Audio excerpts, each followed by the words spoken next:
Hello, welcome to Mark Collections. Kumusta po kayo? Sana po ay nasa mabuti kayong kalagayan. Yan, ngayon po share ko lang po sa inyo itong mga vintage cards na ito po ay mga 80s or 90s. Ito po ay mga laruan ng mga batang 80s and batang 90s. Yan.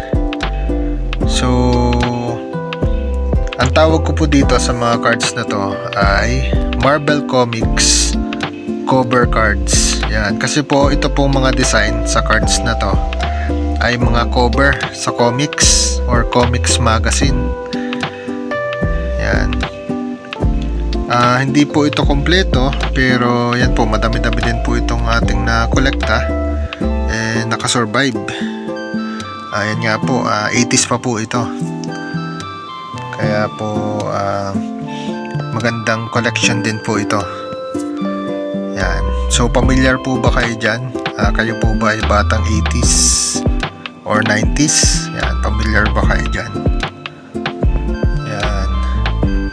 So ito po, pinagsunod-sunod ko na yung numbering nito eh. Check po natin yung likod nito. Ito po yung number 1, Marvel Saga. Yan. Check po natin yung likod.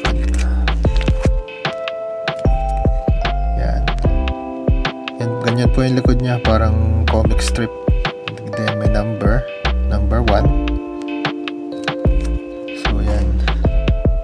So yan po, check nyo yung taas niya.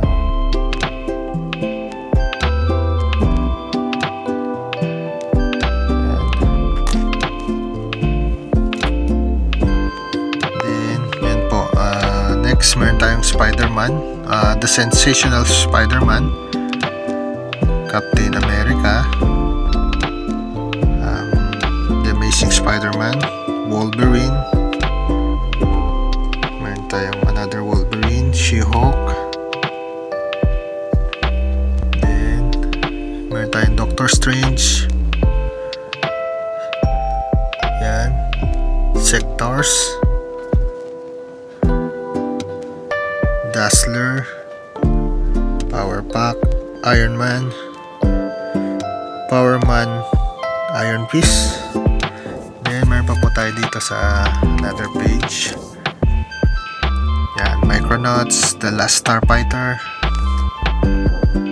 Brom, then The New Defenders, Alpha Flight, Red Sonja, Labyrinth, and ano to? Cal the Conqueror. Ito Labyrinth, tanda ko yung movie nito dati. Yan. Okay, so yan nga po ang ating mga nakolekta. Actually, mayroon pa isa dito. Yan, Conan the Barbarian. Yan. So nilagay po natin sa album para ma-protect po sila. Kasi dati nung 80s and 90s, hindi naman po uso yung